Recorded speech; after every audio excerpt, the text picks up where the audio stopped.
Hello दोस्तों, आज की इस कहानी में हम सुनेंगे महिला नागा साधुओं की एक अनसुनी कहानी। उनका एक रहस्यमयी जीवन कैसा होता है। हमारे देश भारत में साधु संतों की परंपरा हजारों साल पुरानी है और इस परंपरा में एक रहस्यमयी और कठोर जीवन शैली अपनाने वाला संप्रदाय है नागा साधुओं का। ये साधु सांसारिक मोह माया से दूर कठोर तपस्या और योग के माध्यम से आत्म साक्षात प्राप्त करने में लीन रहते हैं। आमतौर पर जब हम नागा साधुओं का नाम सुनते हैं तो हमारे मन में पुरुष नागा साधुओं का ध्यान आता है, लेकिन बहुत कम लोग जानते हैं कि महिला नागा साधु भी होती है। महिला नागा साधुओं का जीवन और उनके नियम उतने ही कठोर होते हैं जितने कि पुरुष नागाओं के। उनके जीवन से जुड़ी कई अनसुनी सच्चाइयाँ हैं जिनके बारे में बहुत कम लोग जानते हैं। इस कहानी में हम महिला नागा साधुओं के जीवन, उनकी जीवन शैली की प्रक्रिया और उनके शरीर के एक विशेष अंग पर ताला लगाने की प्रथा से जुड़े रहस्यों पर विस्तार से कहानी सुनाएंगे। महिला नागा साधु, जिन्हें नागा साधुई कहा जाता है, पूरी तरह से सांसारिक जीवन त्याग कर संन्यास धारण करती है। ये साध्वी भी उसी कठोर नियमों का पालन करती है जो पुरुष नागा साधुओं के लिए निर्धारित होते हैं। नागा साध्वी बनने के लिए महिला को सांसारिक जीवन के सभी बंधनों को छोड़ना पड़ता है। इसे अपनाने के दौरान महिला को गुरु के मार्गदर्शन में कई कठिन तपस्याएं करनी पड़ती है और नागा साधुओं की तरह कुछ महिला नागा साधुयाँ भी निर्वस्त्र रहती है, लेकिन कई साध्वी वस्त्र धारण करने का विकल्प चुनती है।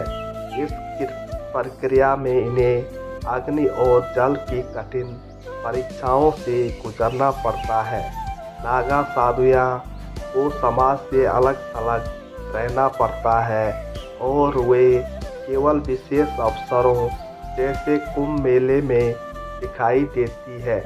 और उनकी एक रहस्यमयी कहानी है जो आप लोगों ने बहुत कम सुनी होगी। महिला नागा साधुओं के शरीर पर ताला क्यों लगाया जाता है। महिला नागा साधुओं के बारे में एक रहस्यमयी बात यह है कि उनके शरीर के एक विशेष अंग पर ताला लगाया जाता है। यह प्रथा अत्यंत पुरानी है और इसके पीछे कई आध्यात्मिक और सामाजिक कारण हैं। चलो दोस्तों, आगे की कहानी में सुनते हैं ताला लगाने का क्या कारण है। कहा जाता है कि ऐसे इसलिए किया जाता है कि संन्यास की पवित्रता को बनाए रखना।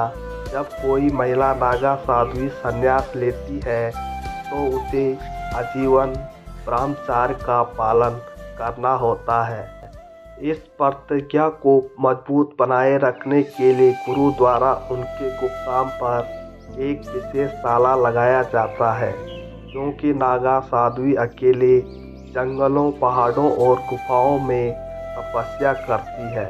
इसलिए यह सुरक्षा उपाय उनके सम्मान और सुरक्षा के लिए किया जाता है। ताला लगाकर यह सुनिश्चित किया जाता है कि नागा साध्वी किसी भी प्रकार के सांसारिक या शारीरिक आकर्षण में ना फंसे। नागा संप्रदाय में गुरु का स्थान सर्वोच्च होता है।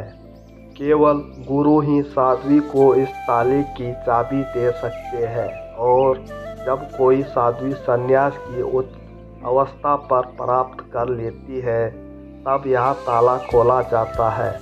पर हमारे मन में एक सवाल रहता है कि महिला नागा साध्वी कैसे बनती है। महिला नागा साध्वी बनने की प्रक्रिया अत्यंत कठिन और जटिल होती है। इसे 5 मुख्य चरणों में विभाजित किया जा सकता है। एक महिला जो नागा साध्वी बनना चाहती है उसे सबसे पहले एक योग गुरु की शरण में जाना होता है। गुरु उसकी मानसिक और शारीरिक क्षमता की परीक्षा लेते हैं। यदि वह योग्य पाई जाती है तो उसे संन्यास लेने का आशीर्वाद दिया जाता है। नागा साध्वी बनने के लिए महिला को अपने परिवार, धन संपत्ति और सभी भौतिक सुख सुविधाओं को त्यागना पड़ता है। उसे नए नाम से पुकारा जाता है और पुरानी पहचान समाप्त कर दी जाती है। संन्यास के बाद साध्वी को गंगा स्नान कराकर शुद्ध किया जाता है। उसे कई वर्षों तक कठोर तपस्या करनी पड़ती है, जैसे हिमालय की बर्फीली पहाड़ियों में ध्यान लगाना, एक ही स्थान पर खड़े रहकर तपस्या करना, लंबे समय तक उपवास करना।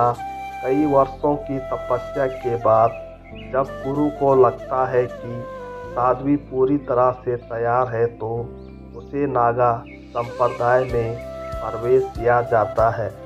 उसे पूरी तरह से नागा साधु का अधिकार दिया जाता है और साथ में नागा साध्वी को कई कठोर नियमों का पालन करना होता है, जैसे किसी भी प्रकार के भौतिक सुख का त्याग, आभूषण या श्रृंगार का परित्याग, किसी पुरुष से निकट संबंध न रखना। महिला नागा साध्वियाँ बहुत कम संख्या में होती है और समाज में इनका अस्तित्व एक रहस्य बना रहता है। ये आमतौर पर महाकुंभ मेले और कुछ विशेष अवसरों पर ही सार्वजनिक रूप से दिखाई देती है।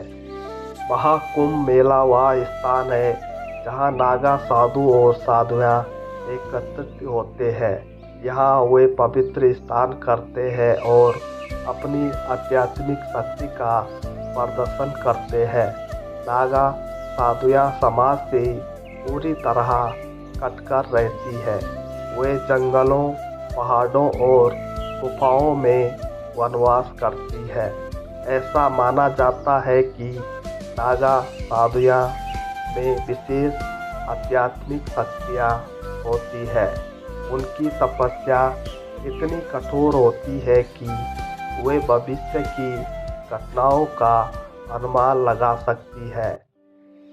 महिला नागा साधुओं का जीवन रहस्यमयी और कठोर होता है।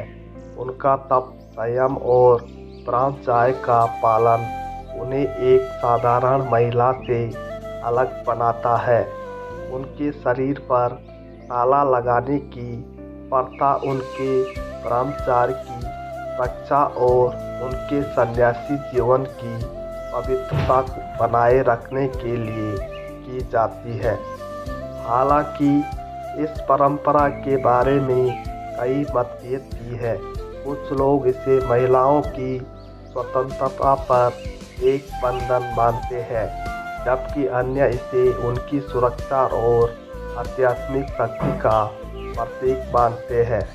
भले ही यह प्रथा विवादित हो, लेकिन इसमें कोई संदेह नहीं है कि महिला नागा साधुआँ भारतीय संस्कृति और आध्यात्मिक परंपरा का एक अनूठा हिस्सा है। तो दोस्तों, आज की कहानी सुनकर आपको कैसा लगा मुझे कमेंट में बताएं और ऐसी धार्मिक कहानियों को सुनने के लिए हमारे चैनल को सब्सक्राइब जरूर करें। धन्यवाद।